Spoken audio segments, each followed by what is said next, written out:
Today at the National Press Club, Director General of the International Organisation for Migration, Amy Pope. After years advising on migration at the White House, she'll discuss how to attract global talent and prevent exploitation of migrants. Amy Pope with today's National Press Club address.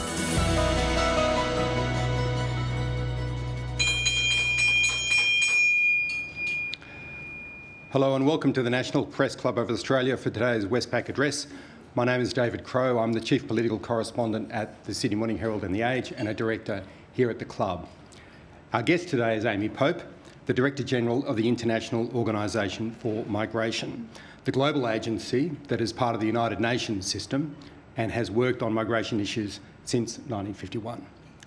Ms Pope leads the organisation with 175 member states and a presence in 171 countries.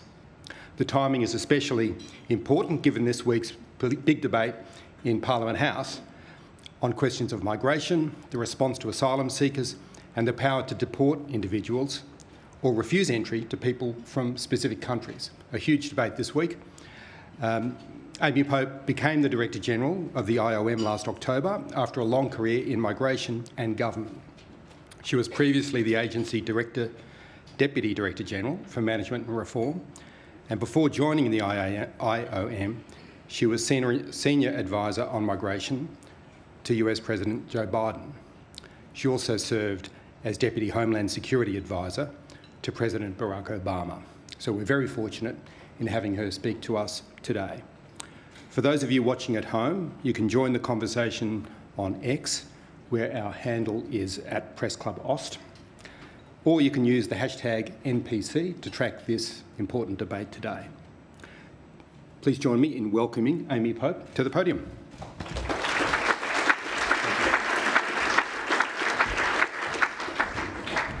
Good afternoon. So, thank you first to the National Press Club of Australia for the honour and the opportunity to be here with all of you today.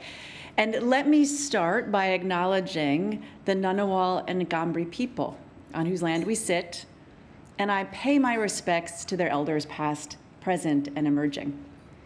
Now, I want to pause here for a moment, because even in recognizing the First Nations people, we are recognizing that for most of you here in the room, you have your own history of migration. You are migrants. Australia is a country of migrants. And I'm going to talk straight to you today because when I say the word migration, I know that most of you are not thinking about your families, even though half of all Australians are either born in another country or have a parent who was born in another country. You might not even think of your ancestors, your grandparents, your great-grandparents who migrated to Australia, many who fled conflict or persecution, many who were just poor and looking for a better life. And instead, if you read the papers, and many of you are writing the papers, when I say the word migration, you think housing crisis. You think crime. You think death at sea, border control, national security. You, in this room, media, politicians, our friends in the diplomatic corps, you're familiar with a word that dominates the discussion on migration: negative, doom-laden, fear-inspiring words of migration. And ladies and gentlemen, this is because far too often we get stuck discussing one narrow slice of the migration journey. What happens when people get stuck at borders? What happens when people can't get returned? What happens when lives are tragically lost at sea? What happens when a host community feels overwhelmed or when migration feels like a threat? But that's not the whole picture. In fact, that's a tiny piece of the picture. And the polarizing themes that we are hearing in the media today often misrepresent what is happening around the world. So, because the consequences of this discourse are actually harmful to the prosperity of Australians and of this country, I want to reframe the discussion for you. I want to take you up 30,000 feet. I want to enable us to look at the bigger picture, to look at the data, to look at the evidence, and to connect the dots between what's happening around the world today and the policies that are playing out in this country. Now, to do this, we need to start first with the communities where migrants are coming from. We need to understand their decisions to move. We need to focus not just what we perceive they will take from us, but what they will give to us. Not on how migration diminishes this country, but how it contributes to the country. And we need to ask, why are people moving? What is happening? What are the ways in which they are moving? And what can we do better? Or what can we do differently? And fundamentally, when we're focusing only on fear or on protectionism, we are neglecting the bigger picture on the modern, complex reasons why people move. So at this moment in time, and right here in Australia, we are seeing play out a significant crossroads on the narrative of human movement. And it's not just here in Australia. Right? We're seeing this narrative play out on every continent in the world, impacting every nation in the world, whether it's on the bustling streets of Europe, in Finland, where I was just a few days ago, to the vibrant communities in Africa, to the rapidly evolving societies in Asia and in the Americas. And this year, the conversation is really at a fever pitch because of the unprecedented number of global elections.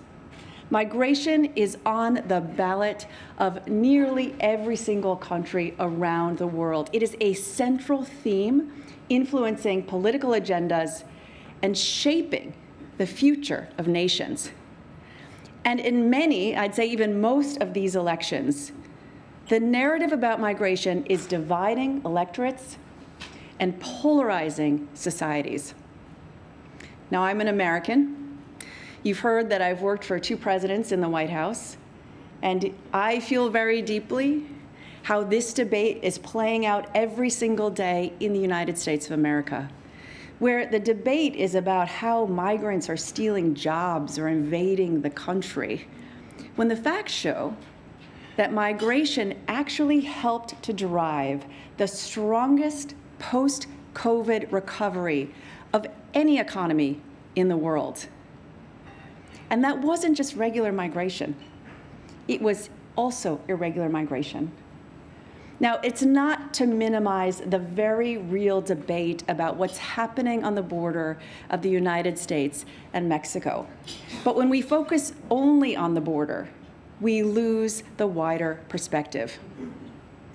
And Australia, I've been here for maybe 48 hours, and during just those 48 hours, one of your politicians described it to me as a rich debate.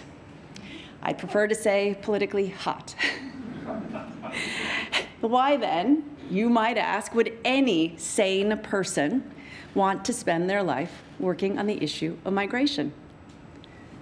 Now, I do this work, I love this work, because I see the tremendous potential that migration brings.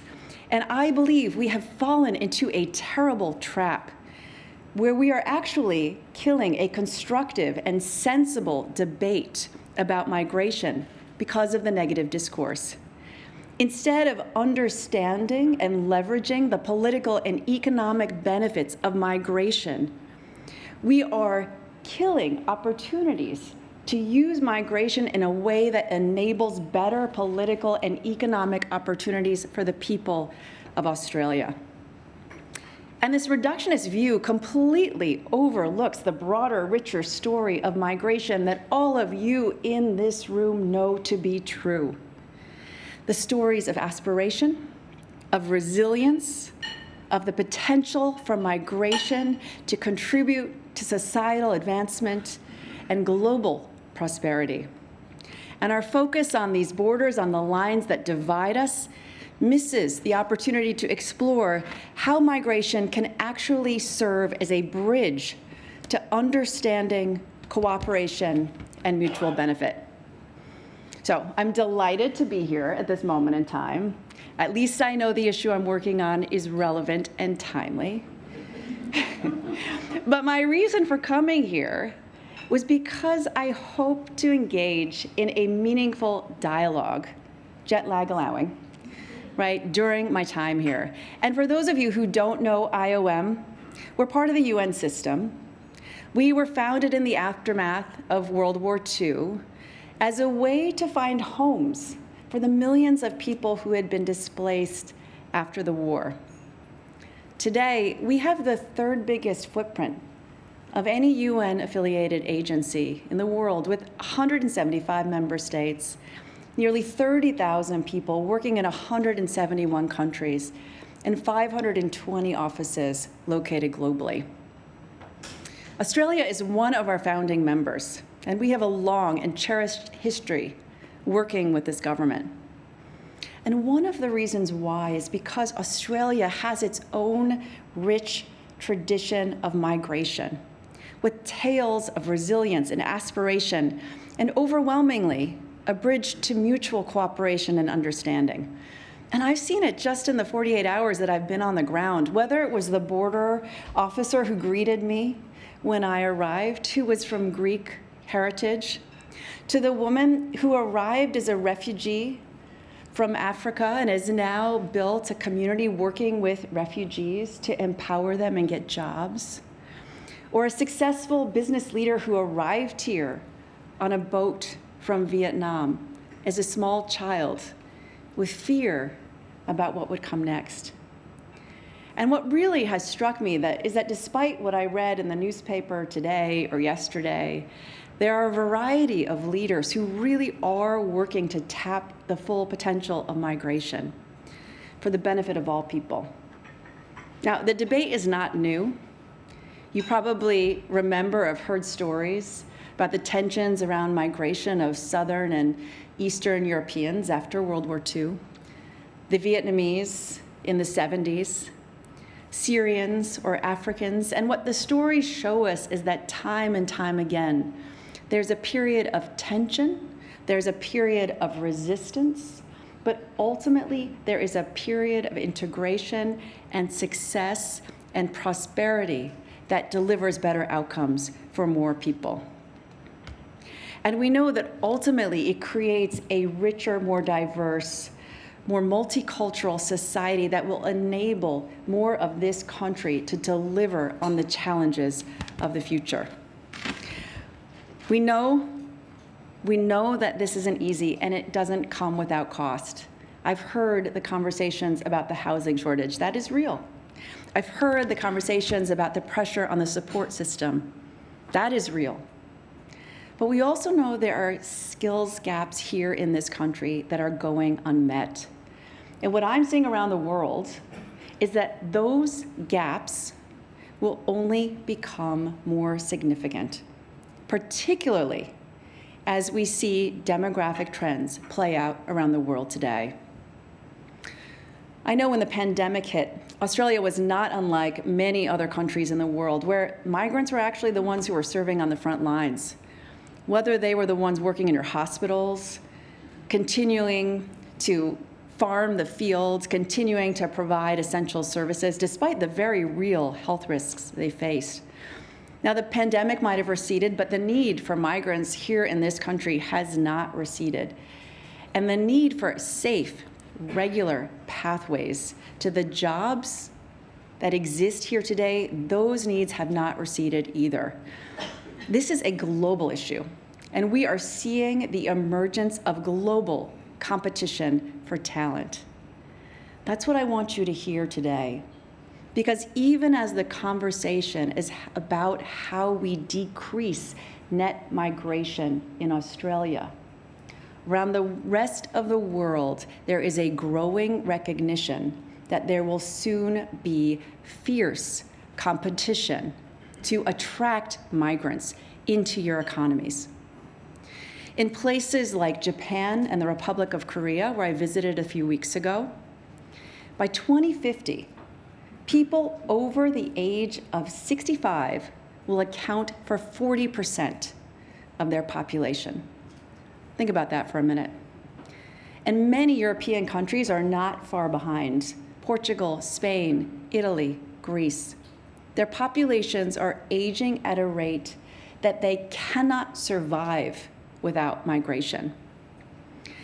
Last year, we saw labor shortages in 30 of the top economies around the world.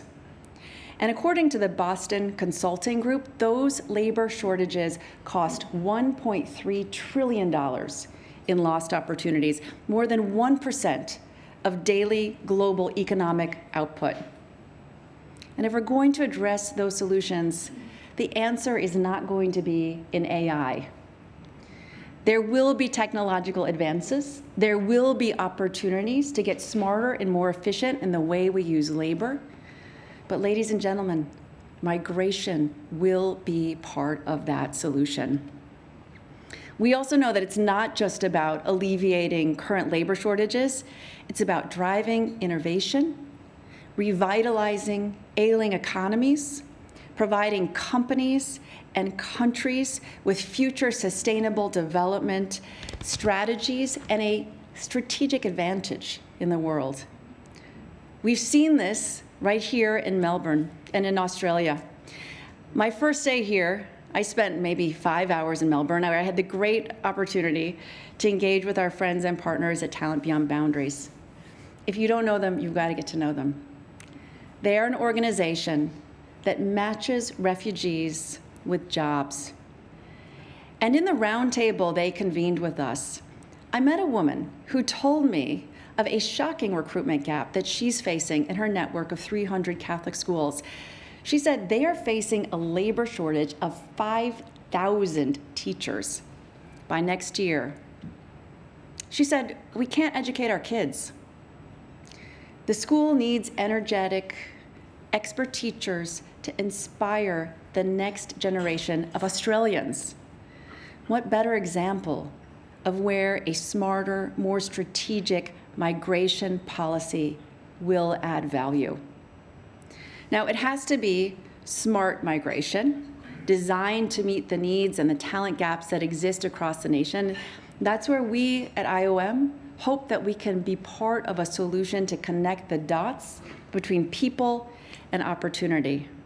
And our goal is to drive solutions that create safer, more orderly, more dignified migration that works for more people. And we see it all over the world. When migration works well, it benefits everyone. Last year, the World Bank released its development report, and it demonstrated that across countries, across economies, migration, particularly when people are matched with job opportunities, leads to a net benefit for more people. It's not just for the migrant herself. It's not for the community, just for the community she comes from. It's for the community who's hosting her. So let me give you three components of the work we're doing within IOM in order to enable better outcomes. Now, we released our strategic plan. I'm only, by the way, at the end of month 6 of my tenure. But we released our strategic plan on day 101. And we have 3 key objectives that we think will enable better migration outcomes. Number 1, it's to save lives. That's the most straightforward, most simple, I won't say simple, but most straightforward work we do. So whether it is in response to the situation in Afghanistan, after the earthquake in Turkey, in Ukraine, where we have the biggest footprint of any UN agency working in the country, assisting the Rohingya people in places like Bangladesh. Most of our work is humanitarian. Most of our work is about providing vulnerable people on the very worst day of their lives with some support, with some shelter, with some hygiene kits, with some medical support, We're good at that. We do the job well, we're not bureaucratic, we get out there fast, and we support those who are most in need. But that's not enough. For too long, the humanitarian community has stopped there. We give you a tarpaulin, we sort of pat ourselves on the back, and we walk away. And what we've realized after 20 years, 30 years, 40 years of providing that kind of assistance, if we just stop at saving lives, when we go back to people years later, they're often still in the same position, often still living in a camp, often still unable to access jobs or education or future. So if we're going to truly enable human potential, and frankly, if we want to move people away from a dependence on repeated humanitarian aid year after year after year, we need to enable people to have access to become engaged members of their community. We need to give them agency so that they can help be part of their future, rather than leaving them left behind to respond in a very, very vulnerable situation. We also know that we need to do a lot more to start anticipating when communities are going to move. We know that climate change is going to displace more people than ever in the years to come. Last year, more people were displaced by disasters relating to climate change than by conflict. Think about that for a minute. Think that 300 million people live in communities that are vulnerable to climate shocks. I spoke to some folks here in Australia, people who have lived the experience of being displaced by climate-related disaster, whether it's flooding or drought or wildfires. When you hear the word displacement, you don't necessarily think of yourselves, but spend a moment to reflect on either your experience or people you know who have been displaced by one of these forces. And then think for a minute, if you did not have insurance, if you did not have a government who could help you respond, if you did not have services to help fill the gap, where would you be today? That's the situation that we are going to face more and more across the world with communities that are vulnerable. I was in Somalia several months ago, and Somalia has seen drought after drought after drought. These are communities that are primarily agricultural or pastoral. They rely on the land. They rely on rainfall. And you'd think by the time you get to 6 seasons of drought, we would understand that people have to move. They're deciding between starving or moving. But as an international community, we often fail to respond until people have moved. We wait until 3 million people have left their communities, some crossing borders into Kenya and other countries, and then we realize, oh, it's going to cost us billions of dollars in order to provide assistance to those communities in need. What we think needs to happen is that as an international community, we need to use the data that identifies which communities are going to be at risk of displacement and engage with them earlier to provide solutions to that displacement. To identify how do we enable better agricultural practices? How do we ensure that people can move safely, that people can move into other communities where they will not cause or exacerbate existing conflict? For migration to work, we need to move away from this reactive posture, and we need to move toward something that is more predictive, something that is more strategic, and something that is more comprehensive. And we know that right here in your backyard, in the Pacific Islands, we will see some of the most life-changing climate displacement of any other region. We know whether it's in countries like Indonesia, Philippines, Papua New Guinea, and the Pacific Island countries, people are being displaced at record rates. Between 2008 and 2018, over 500,000 people were displaced as a result of climate disasters. 75% of the Earth's volcanoes, you all know, are located in the Ring of Fire. I love that word. It makes me think of the Johnny Cash song, doesn't it? And 90% of the Earth's earthquakes occur along this path. And the Pacific Island nations are particularly vulnerable. I spoke with an official from the government of Vanuatu, and he told me they can barely recover. They are seeing storm after storm after storm. They can barely respond after one storm before they're hit by another. And Vanuatu is not alone. In Tuvalu, the sea level is rising, and they are literally facing the disappearance of their homes. Do we wait until people are at the breaking point, until their house is gone, till their future is gone, before we respond? I mean, the good news, there is good news. 80% of climate displacements could be prevented through proactive measures, according to the World Bank. That's why for us, one of our key objectives is to work with communities to prepare for and prevent or mitigate crisis. In many cases, relying on traditional or indigenous methods for doing so. Last year, I attended the Pacific Islands Forum in Cook Islands, and it was clear to me that leaders of the Pacific Islands recognize the existential threat they are facing, and they're taking ownership, and they're responding to those threats. Coming out of that meeting was an agreement between Pacific Island leaders to have a regional framework on climate mobility. This is a first-in-the-world strategy to identify ways to collaborate between nations that are vulnerable to climate threat and to promote safe, orderly, and regular migration responses. Also announced as part of that forum was an agreement between Tuvalu and Australia, which is really groundbreaking.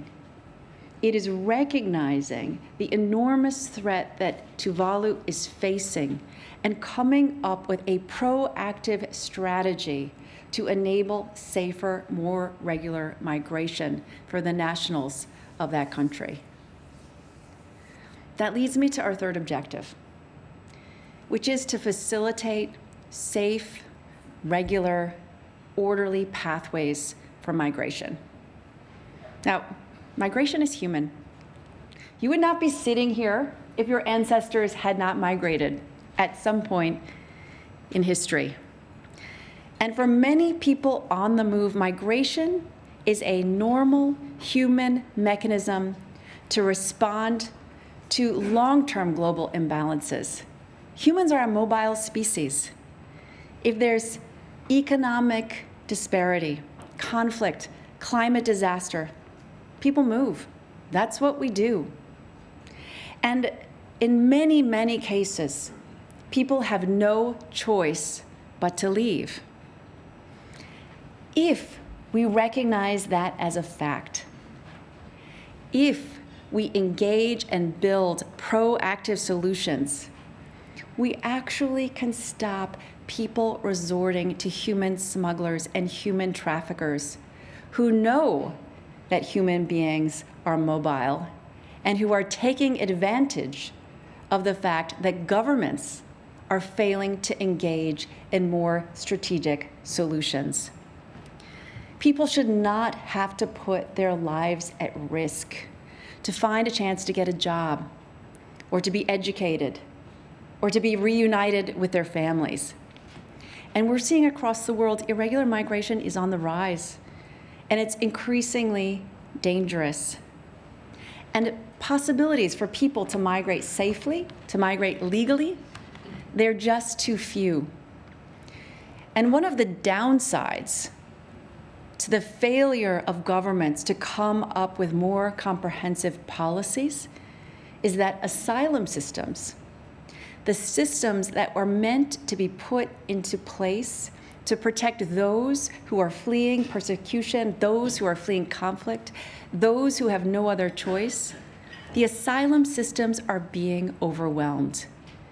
in some cases by people who are not fleeing persecution, but are seeking economic opportunities.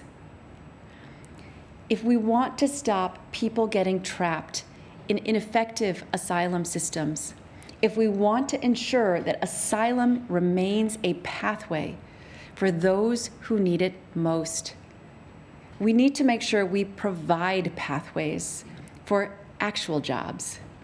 And we can do so more strategically. We can provide the training. We can do the labor gap analysis. We can ensure people understand the culture they're moving into and they're connected to a job opportunity. We can work with industry to respond to the needs that they have, whether it's IT or healthcare or construction or agriculture, to meet the skills gap that they're facing. And I want to be clear here. I'm not suggesting that all desperate people will migrate to Australia. But what it does mean is that Australia should be investing in creating better migration pathways, whether it's here, whether it's in the Pacific, across Asia, or globally. And when Australia is part of that solution, when governments are part of that solution, it can lead to truly sustainable development. You might not know this, but the amount of money that comes back from migrants who are working overseas, the money that comes back in the form of remittances to low and middle income countries, that's equal to about $670 billion a year. That amount far outweighs any amount of overseas development assistance, even combining the development assistance from all of the countries contributing. And by the way, that money is not taxpayer money. That money is money earned through hard work of the migrants themselves. And the most significant irony about what we're facing here today is that those economies who would benefit from better migration policies are the same economies where we're hearing the most vitriolic, loudest anti-migration rhetoric. So to tackle this, we need to separate the conversation about border management from the conversation about migration. We need to acknowledge there are real pressures that are faced by communities. We need to acknowledge that when a large influx of migrants come in over a short period of time, it does create strain on systems, it does create tension. And I want to acknowledge that every country has the right to decide its own policies and its own legislation regarding border management and migration. But if we just take a step back, when we recognize the real labor needs that exist around economies across the globe, there's so much more we can do. We need to build more comprehensive approaches. This is not just a matter for the Department of Home Affairs. If we want to create a better approach to migration, we need to have development assistance, foreign policy, home affairs, urban planning, social services, education at the table, coming up with a strategic, forward-looking, comprehensive approach. And I know, I've heard, we're going to talk about, I'm sure, the housing shortage that you see here in Australia. But what I find so fantastically ironic about that conversation is just earlier this week, the construction industry highlighted the skills gap they face. What I understand is that Build Skills Australia said they need 90,000 extra construction workers in the next 3 months for the government to meet its target of 1.2 million new homes by 2029. I mean, this perfectly demonstrates how migrants can be part of the solution for Australia's economic growth and to continue the trajectory of this great country. So at IOM, we are asking more of you to join in this effort. The academics, the private sector, the communities themselves, and for the journalists in the room, we want you on board too. Because I know the negative news gets you lots of clicks. I know. We had that conversation coming in today, right? If you want to get the attention of a journalist, tell them that you have some bad news.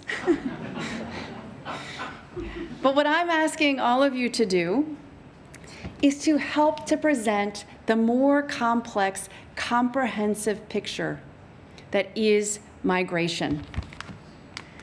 Ladies and gentlemen, we stand at a pivotal moment with the potential to redefine the global approach to migration.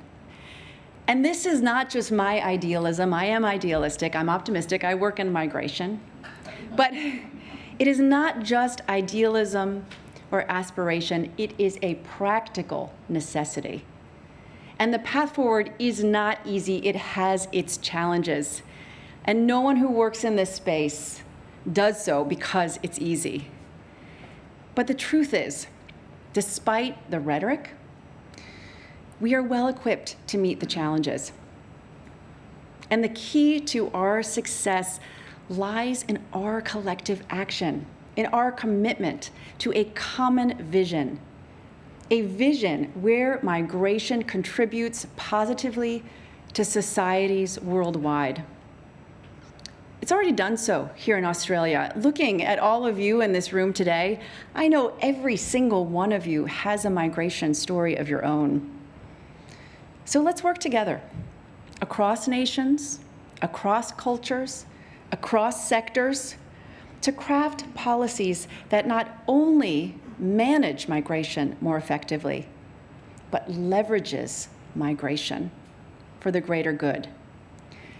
And let's commit to this path, not just for the sake of the poor people who are on the move or the vulnerable who are living in developing countries without access to the services that we're used to, but for the future prosperity and stability of our global community. The nations that best understand the migration landscape and how it can impact their economies for good, these are the nations that will be the best positioned to take on the challenges of the coming decades.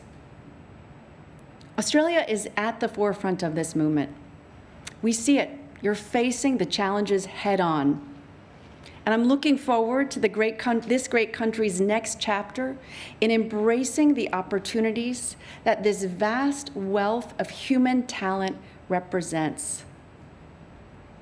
But don't let the political rhetoric distract you from that goal. We have everything to gain from tackling these challenges together.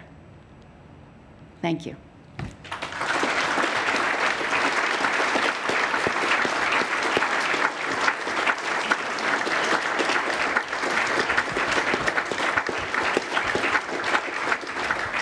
Well, thank you very much for that speech. And I've got to say, you held the room's attention and you held the attention of journalists with a very positive message there.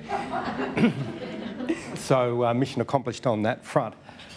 We'll now go to some questions from the media, but I'll kick things off with one about the Australian kind of situation at the moment, probably one that you see in other countries as well. I'm interested in your view on this. After the pandemic, there were forecasts for what was going to happen with migration in Australia, the net migration intake. Those forecasts were missed.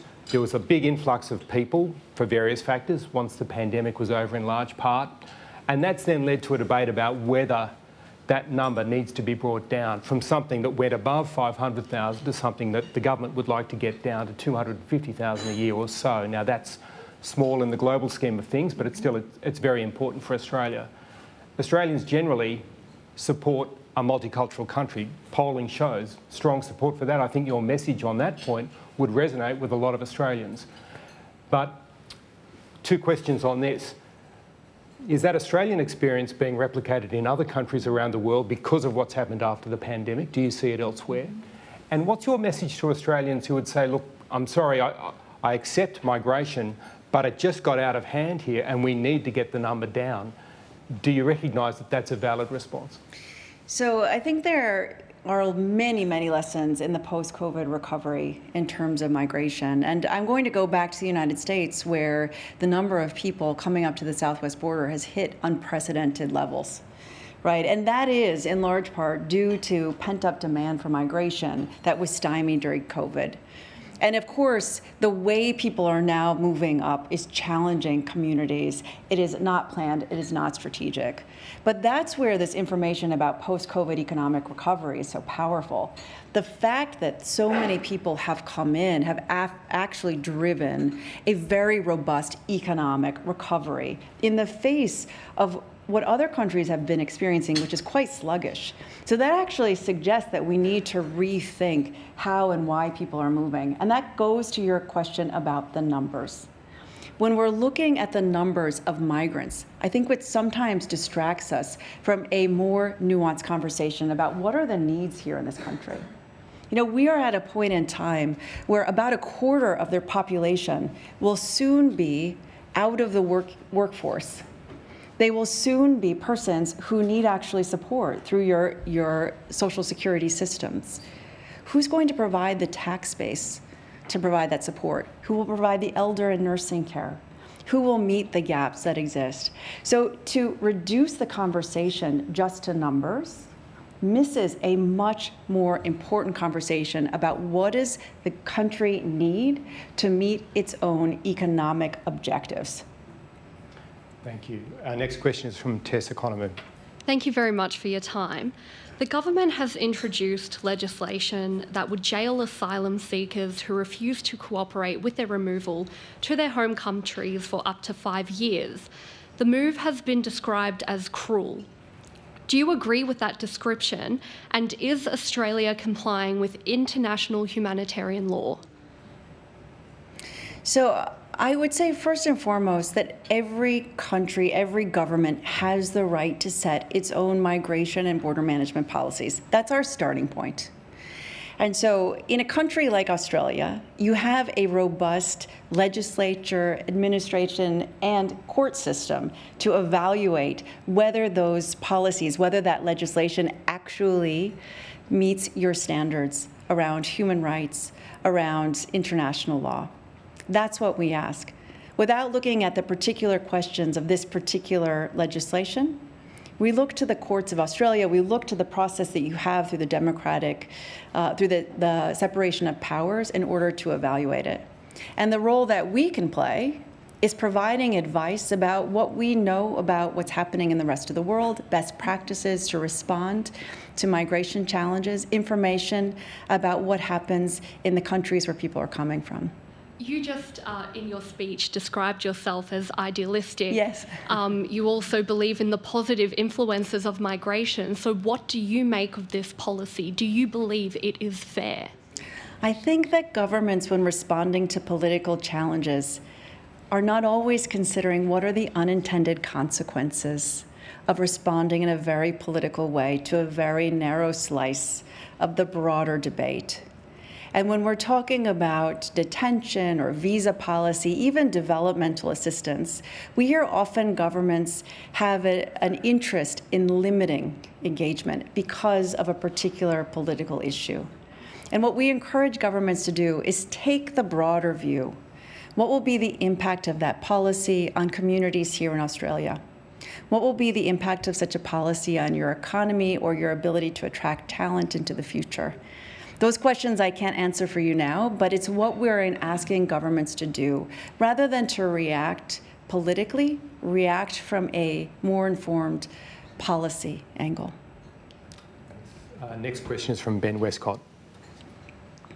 Ben Westcott from Bloomberg. Thank you very much for your speech. At the risk of being accused of focusing on negative news, Sorry, you want to get your story published. I got it. Yeah.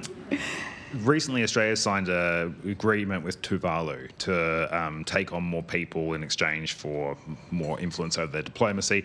Now, this was effectively a climate refugee deal without being described as such, and there's a high likelihood we're going to see more climate refugees as time goes on.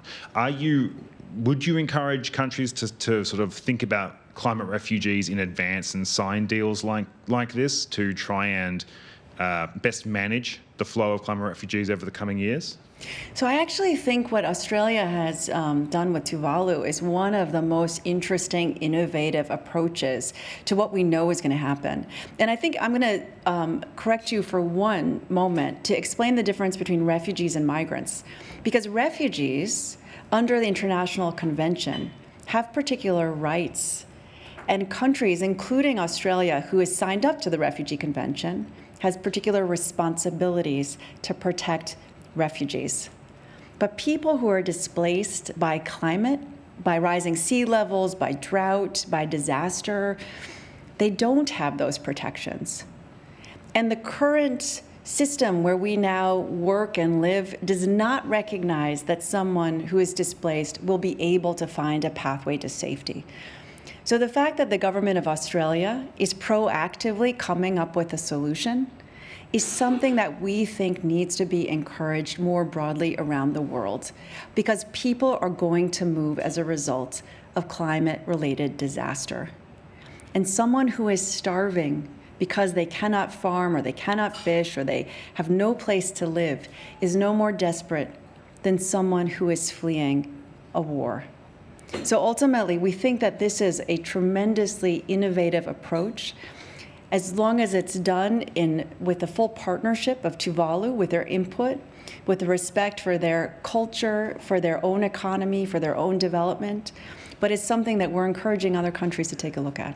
Have you seen any other countries sort of pursuing this approach, or is Australia somewhat? Australia is on the cutting edge of this one, right? We are hearing the conversations amongst other countries, including in the Caribbean, who are looking at ways to cooperate, to provide a pathway or a home for people to live and work in the wake of disaster. But Australia is the first to negotiate something like this. Thank you. Our next question is from Dan Holmes. Thank you very much. Great talk. Just wanted to pick up on, given that Ben has sort of just asked a very similar question to what I was going to ask, I thought I'd just pick up on that a little bit and ask, do we need to have a bit of a rethink about how we define refugees in the current global context? I mean, the sort of assumptions that we have around who is a refugee, who is a migrant, who is an emigrant, who is an expat, for example. Like, this kind of language, I think, really matters, not just legally, but in terms of how we treat people socially when they come to a new country. So the system that was put in place in the wake of World War II, which met the needs of that moment, clearly no longer meet the needs of why people are moving today. Right, so if you look at UNHCR's numbers on displacement, they'll say about slightly over 110 million people are displaced. 35 million of those people are refugees. The rest are people who are displaced for other reasons. When we add on the layer of people who are moving, who are living or working outside their country of birth, it's well over 250 million. Right, and why people are living and moving are complex, and very few, increasingly, proportionately fewer of those people are falling into that protected refugee category. But we also know that the conversation around who is a refugee is politically fraught. And at this moment in time, to open up that discussion to the global community may actually lead to an erasing of protections for people who are vulnerable. Which is why for us at the International Organization for Migration, we are encouraging states to come up with much more proactive solutions to address why people are moving and to create pathways for people to move in safer, more dignified, more regular ways. And are there things the Australian government could do specifically to sort of preserve social cohesion as our culture sort of changes as a result of more people coming in from different countries? Well, I think one of the ways you're seeing play out right now is to think about what is the impact of migrants coming into your country in terms of housing, in terms of social services, in terms of access to education. Right, there is the kind of planning that goes into ensuring that there are enough places for people to go to school requires years. It requires engagement across sectors. And this is where I say too often governments get stuck in putting migration into one category, failing to look at the broad landscape of the way migration will impact multiple parts of a government. Thank you very much. Our next question is from Maurice Riley. Thank you for your address. I'd like to look at skilled migration, and this country is high cost. Some would argue high taxing, and they could be impediments to attracting skilled migration to this country. In your travels, who's doing this really well, and what are the characteristics of their skilled migration scheme to attract people to their country? So I think everyone is grappling with this issue right now. I'm a big fan of the Canadians. Are there any Canadians in the room? There you go. The Canadians are often on the forefront of coming up with better migration policies, including, by the way, and I know we see some of this in Australia, is community sponsorship around migration. We know that there is going to be fierce competition for migrants. And by the way, already there is fierce competition to attract nurses. If you want to bring a nurse into the UK, into Australia, into many of the economies across Europe, you are competing to provide the best offer. And that situation is going to become more and more acute into the future. So what I'd like to see, what I'm hoping that we can encourage our government partners to do, is to invest as part of their development strategies in nursing education, in healthcare education, in order to create sufficient nursing capacity to respond not to just Australia, but to respond to the emerging needs across the world.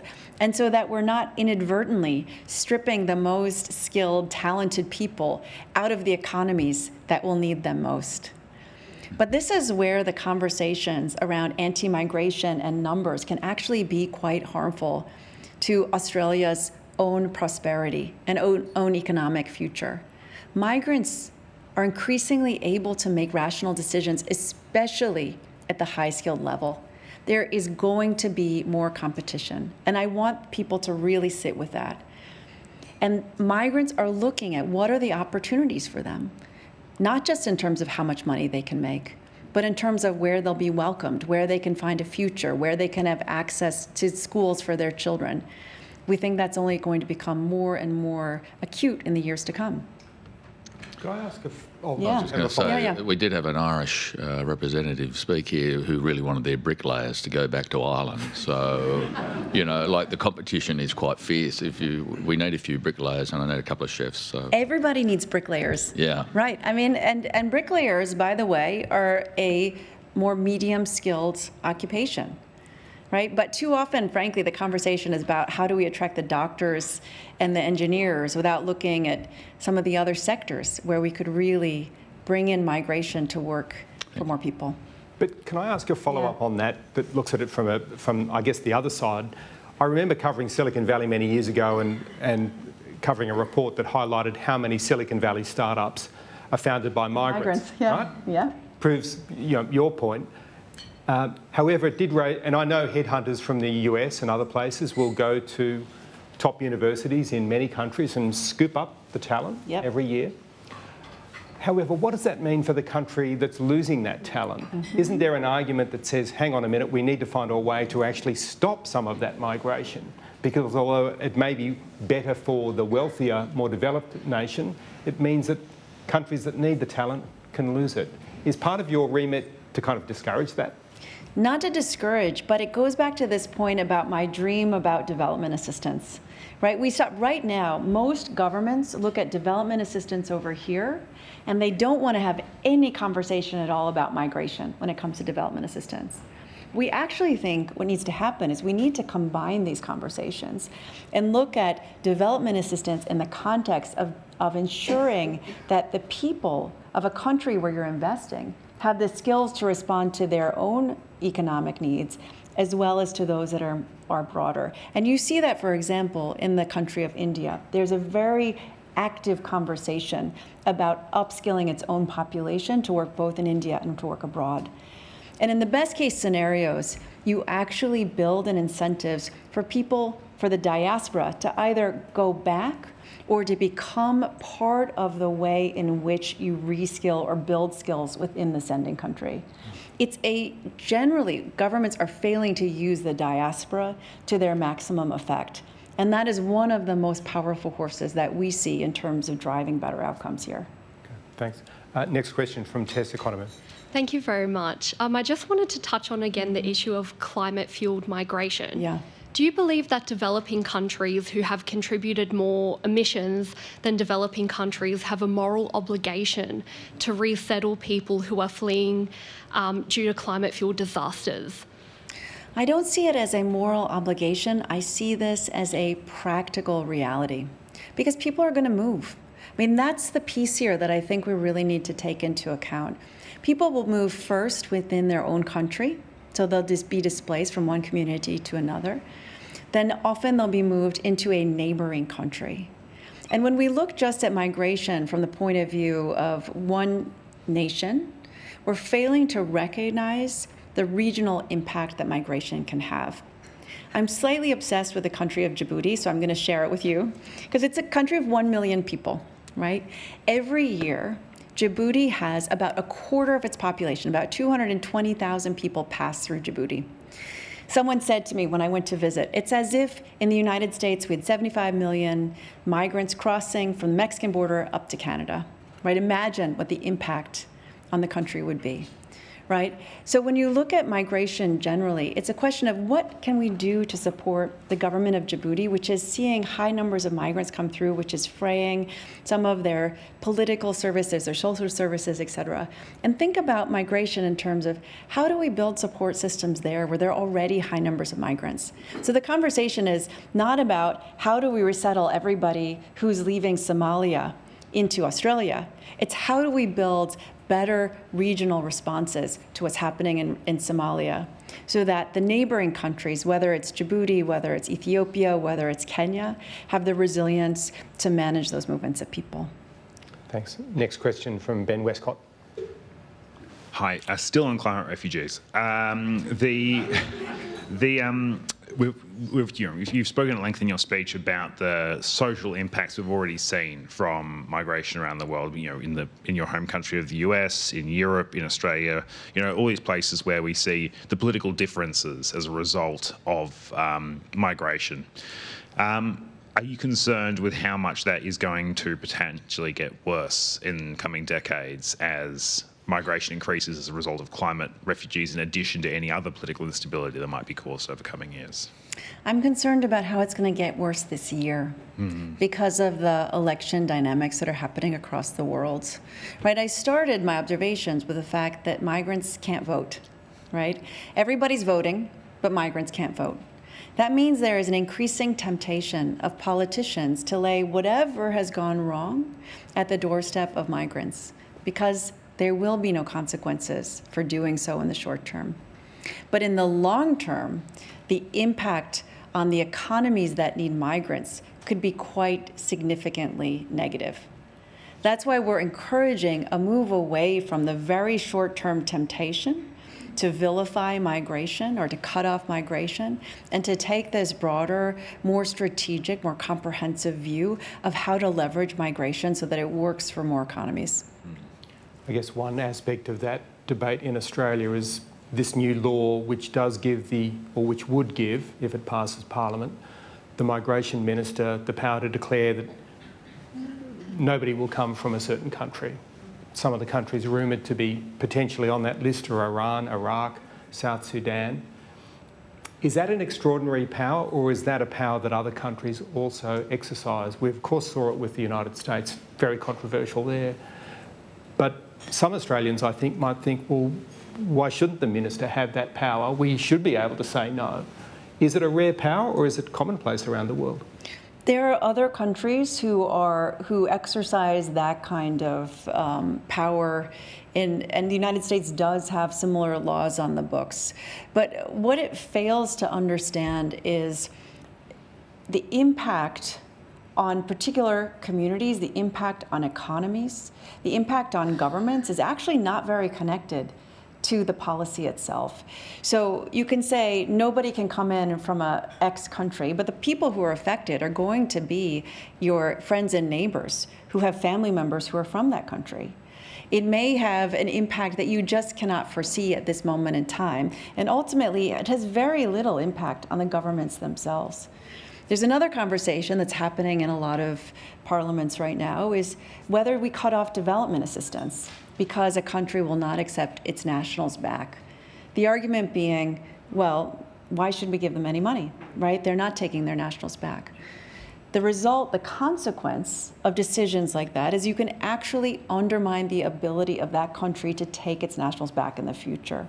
You can actually destabilize the country in more significant ways that will lead to increased migration. So it's, again, this temptation to take quick fixes as a way to respond to a political pressure that fails to look at what are the follow-on consequences of moving too quickly to act. Thank you. The last question now is from Dan Holmes. Lucky me. Just wanted to pick up partly on your answer to David's last question, your comments about I guess the relative impacts of foreign aid and money that migrants are potentially sending to their home countries is really interesting. If we were to think about it from not a soft power perspective, but from purely a sort of human impact perspective, are governments better off spending their money on domestic infrastructure for migrants than spending it directly on foreign aid? I think that that is too narrow of a lens. I do think that there is money that needs to be spent on domestic infrastructure to enable migrants to better integrate, to better contribute, to be part of the economies themselves. But it also means looking at how we're investing in the communities, and rather than having a project focused on agricultural development in Somalia, right? Look instead at where are their communities of people already coming from? Can we enable those communities to have access to the jobs and the training so that they could be part of solar panel manufacturing here in Australia? One of the really interesting facts that we saw at the last COP was that achieving the Paris Green Climate goals will be hampered because there are not enough people to do the jobs. Right? So right there, we see if we want to get to a better place on climate mitigation, migration is part of the solution. If we want to get to a better place in terms of climate adaptation, migration is part of the solution.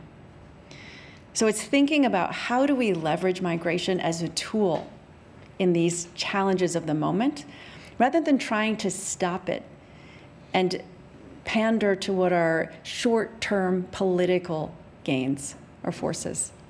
Thank you for all your words today. Thank you. Thank you very much. And before I ask everyone here to thank you for your speech and your Q&A, I want to let you know that we will be presenting you with a membership card here from the National Press Club, nice. Which means we'd love to have you back to speak in the future. Also, this will get you entry to the Geneva Press Club and the National Press Club in Washington, D.C., which gives you a chance to communicate the positive message to even more journalists. Please join me in thanking Amy Pope.